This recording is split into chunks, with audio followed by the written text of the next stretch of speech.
जैसा कि आप सबको पता है कि कल शाम को मैंने ट्विटर के माध्यम से ये बताया था कि आज सुबह 10 बजे मैं ईडी पर एक बहुत बड़ा एक्सपोजे करने वाली हूं। इस एक्सपोजे को रोकने के लिए, आम आदमी पार्टी को डराने के लिए, आम आदमी पार्टी को चुप कराने के लिए आज सुबह 7 बजे से ही आम आदमी पार्टी से जुड़े हुए लोगों के घर पर, आम आदमी पार्टी के नेताओं के घर पर ईडी की रेड शुरू हो गई है।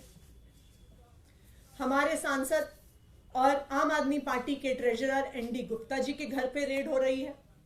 ऐसा सुनने में आ रहा है कि उनके पीए के घर पे रेड हो रही है। मुख्यमंत्री अरविंद केजरीवाल जी के पीए के घर पे रेड हो रही है। और अभी खबरें आ रही हैं कि शायद आज दिन भर में आम आदमी पार्टी के कई और नेताओं के घर पर ईडी रेड करने वाली है। ये क्या प्रयास है ईडी का? ये क्या प्रयास है भारतीय जनता पार्टी शासित केंद्र सरकार का कि वो अपनी एजेंसीज के माध्यम से आम आदमी पार्टी को डराने की कोशिश कर रही है, धमकाने की कोशिश कर रही है और हमारी बात को दबाने की कोशिश कर रही है। मैं प्रधानमंत्री नरेंद्र मोदी जी को, भारतीय जनता पार्टी को और उनकी एजेंसियों को जो ईडी और सीबीआई हैं, ये बताना चाहती हूं कि आम आदमी पार्टी आपकी धमकियों से डरने वाली नहीं है। पिछले 2 साल से इसी तरह आम आदमी पार्टी के नेताओं को डराया धमकाया जा रहा है। इस तथाकथित शराब घोटाले के नाम पर कभी किसी के घर छापा पड़ता है, कभी किसी और के घर छापा पड़ता है, कभी किसी को समन आता है, कभी किसी को गिरफ्तार किया जाता है। लेकिन इस 2 साल के इन्वेस्टिगेशन में अभी तक ईडी को कुछ नहीं मिला है। किसी भी क्रिमिनल इन्वेस्टिगेशन में 3 चीजें महत्वपूर्ण होती हैं। सबसे पहले रिकवरी ऑफ मनी, जिसकी लॉन्ड्रिंग हुई है। ED prevention of money laundering act के तहत केस करता है तो सबसे पहली और सबसे जरूरी चीज है कि ईडी को रिकवरी ऑफ मनी करनी पड़ेगी। लेकिन 2 साल में सैकड़ों रेड के बाद भी 1 रुपए की भी रिकवरी ईडी नहीं कर पाई। किसी भी केस में दूसरी महत्वपूर्ण चीज होती है सबूत। लेकिन 2 साल के बाद भी कोई भी पुख्ता सबूत ईडी को नहीं मिला है और ये कोर्ट ने भी बार बार पूछा है कि सबूत सामने रखिए। किसी भी केस में तीसरी महत्वपूर्ण चीजें होती हैं स्टेटमेंट्स, यानी कि गवाही। ईडी का जो सारा केस है वो सिर्फ और सिर्फ गवाही पर और कई गवाहों को, कई अक्यूज्ड को सरकारी गवाह बनाकर और उन्होंने जो स्टेटमेंट्स दी हैं उसके आधार पर बना हुआ है।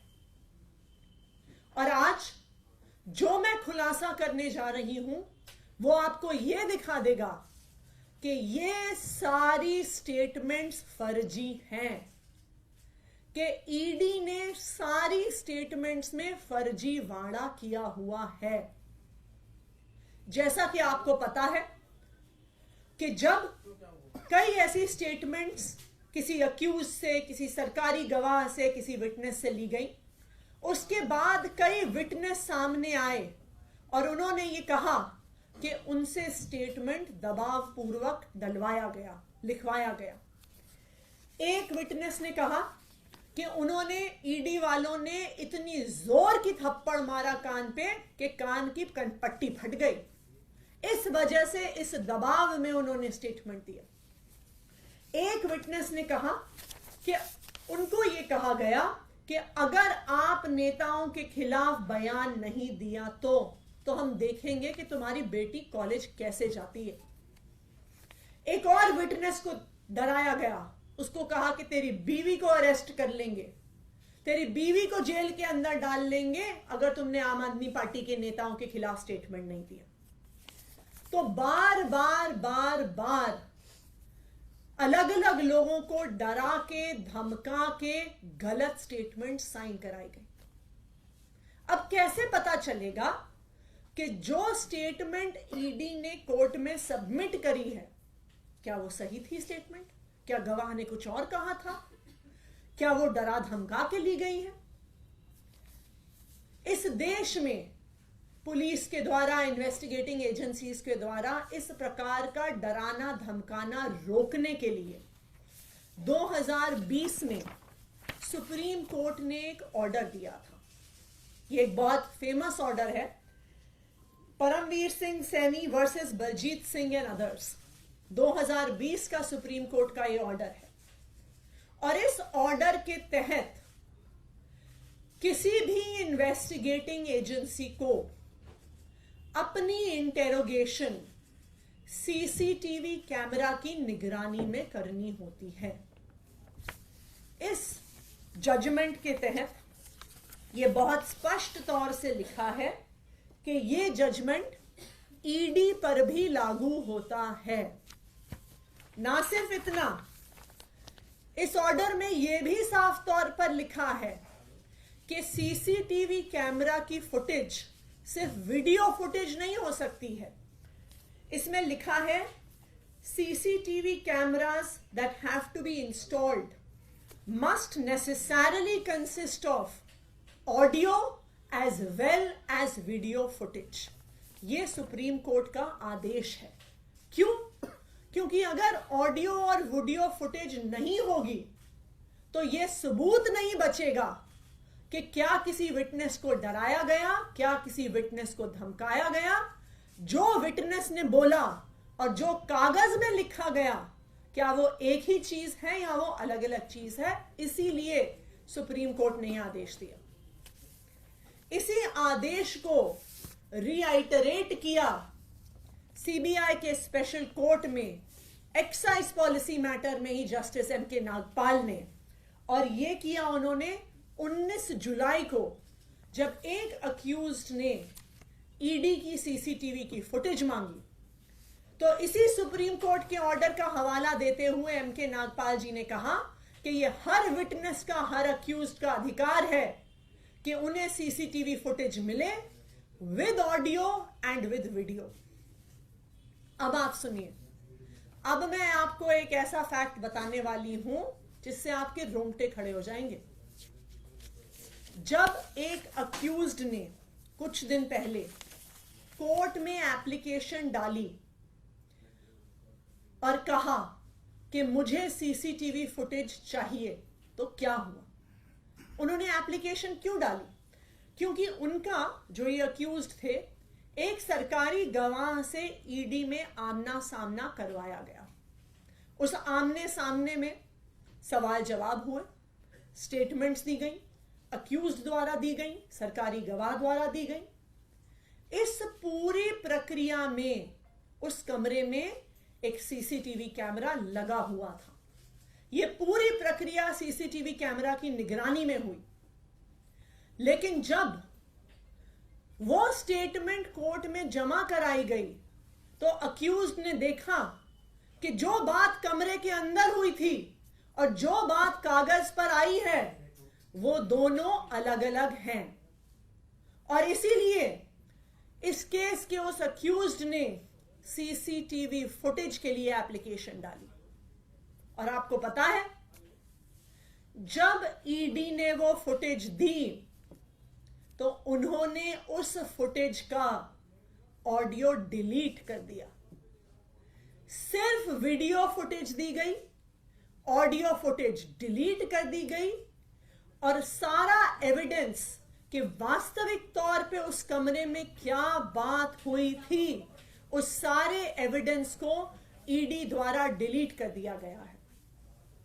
और ना सिर्फ उस एक मैटर में, आम आदमी पार्टी के पास विश्वसनीय सूत्रों से यह खबर है कि जब से ये एक्साइज पॉलिसी का इन्वेस्टिगेशन शुरू हुआ है, पिछले 1.5 साल की सारी इंटेरोगेशन, सारे सवाल जवाब जो हुए हैं ईडी में, सबकी ऑडियो फुटेज को डिलीट कर दिया गया है इन्फोर्समेंट डायरेक्टोरेट द्वारा, ईडी द्वारा। ये क्या दिखाता है कि जो एक तो रिकवरी नहीं हुई, सबूत नहीं मिला, और जो स्टेटमेंट्स थी, जो एकमात्र आधार थी ईडी के केस का, वो सारी स्टेटमेंट्स भी फर्जी हैं। क्योंकि अगर स्टेटमेंट फर्जी नहीं होती तो आपको ऑडियो डिलीट करने की क्या जरूरत थी। तो आज देश के सामने ये बात आ गई है कि यहां पे घोटाले की जांच नहीं हो रही है, ईडी की इस जांच में ही घोटाला है। आज मैं ईडी से पूछना चाहती हूं, मेरा पहला सवाल ईडी से, कि ये ऑडियो रिकॉर्डिंग्स डिलीट करके ईडी किसको बचाना चाहती है? ईडी क्या छुपाना चाहती है जिसकी वजह से उन्होंने पिछले 1.5 साल की सारी ऑडियो रिकॉर्डिंग्स डिलीट कर दी हैं? मेरा ईडी से दूसरा सवाल, कि आप देश के सामने, आप कोर्ट के सामने पूरी डिटेल्स रखिए कि पिछले 1.5 साल में आपने जितनी इंटेरोगेशन करी है, जितने सवाल जवाब करे हैं, उनमें से कितनी इंटेरोगेशन और सवाल जवाब के ऑडियो आपके पास आज मौजूद हैं। अगर ईडी ऑडियो रिकॉर्डिंग्स कोर्ट के सामने, देश के सामने नहीं रख पाती है, तो इस इन्वेस्टिगेशन का सारा दूध का दूध, पानी का पानी हो गया कि ना पैसे की रिकवरी, ना सबूत, और ना ही स्टेटमेंट्स का कोई भी सबूत कि वास्तविक तौर पे विटनेसेस ने क्या कहा है। तो आज मैं ईडी को चैलेंज कर रही हूं, और इसी चैलेंज को हमने कोर्ट में भी रखा है सामने। हमने कल सीबीआई के और ईडी के स्पेशल कोर्ट में राउज एवेन्यू में एप्लीकेशन फाइल करी है, और हमने सारी की सारी वीडियो रिकॉर्डिंग्स और ऑडियो रिकॉर्डिंग्स की डिमांड करी है। और मैं ईडी को चैलेंज कर रही हूं कि ये ऑडियो रिकॉर्डिंग्स देश के सामने रखें। Thank you. मैम, तो आप ये कहना चाहते हैं कि कल आपने इसकी शिकायत की, कोर्ट के सामने अपनी बात रखी है, तो यही वजह है कि आज छापे हो गए? ये बिल्कुल साफ है कि आज ईडी का ये खुलासा होने वाला था। इस खुलासे को लेकर कल शाम से ही ईडी वाले डरे हुए थे। वो अलग अलग जगह फोन करके पूछ रहे थे कि किस चीज पर खुलासा है, किस चीज पर खुलासा है। और आज इस खुलासे को रोकने के लिए आज सुबह 7 बजे से ही आम आदमी पार्टी के अलग अलग नेताओं के घर पे, उनसे जुड़े हुए लोगों के घर पे छापे शुरू हो गए। ये आम आदमी पार्टी को डराने का प्रयास है। वरना आप ये तो छोड़िए कि आम आदमी पार्टी के ट्रेजरर के घर पे रेड हो रही है, उनके पीए के घर पे रेड हो रही है, मुख्यमंत्री के पीए के घर पे रेड हो रही है। तो ये बिल्कुल साफ है कि एजेंसीज को सिर्फ डराने और धमकाने के लिए इस्तेमाल किया जा रहा है। नाम बता सकते हैं कि किसने ये ऑडियो और वो मांगी थी और फिर ऑडियो नहीं मिली है? क्योंकि अभी एक वीडियो आया था जिसमें संजय सिंह ये कहते हुए दिख रहे थे। ये एक केस में अक्यूज्ड है, वो डिटेल्स हम आपको प्रोवाइड कर देंगे। जिन्होंने एप्लीकेशन डाली थी, जब उनको पता चला कि आमने सामने का जो स्टेटमेंट है वो एक्चुअली वहां की बातचीत से अलग था। कल जो एप्लीकेशन डाली है वो हमारी पार्टी के जो अक्यूज्ड हैं इस केस में, उनकी तरफ से डली है, और उसमें हमने ईडी से सारी वीडियो रिकॉर्डिंग्स और सारी ऑडियो रिकॉर्डिंग्स मांगी हैं। और अगर ईडी ऑडियो रिकॉर्डिंग्स नहीं दे पाती है तो फिर इस सारे केस के दूध का दूध और पानी का पानी हो जाएगा कि ना रिकवरी, ना सबूत, और ना ही स्टेटमेंट्स की ऑडियो रिकॉर्डिंग ईडी के पास है। You have come across one such case, or there are multiple cases where audio recordings are not available? एक केस में यह साबित हो गया है कि ऑडियो डिलीट हो गया है, और हमें विश्वसनीय सूत्रों से यह पता है कि सारे इंटेरोगेशंस का ऑडियो डिलीट कर दिया गया है ईडी के द्वारा। लेकिन अभी बिल्कुल सच सामने आ जाएगा। जो हमने एप्लीकेशन फाइल करी है उसमें देखते हैं, अगर ईडी ऑडियो नहीं दे पाती है तो ये बिल्कुल साफ है कि स्टेटमेंट्स का भी उनके पास कोई आधार नहीं। Thank you.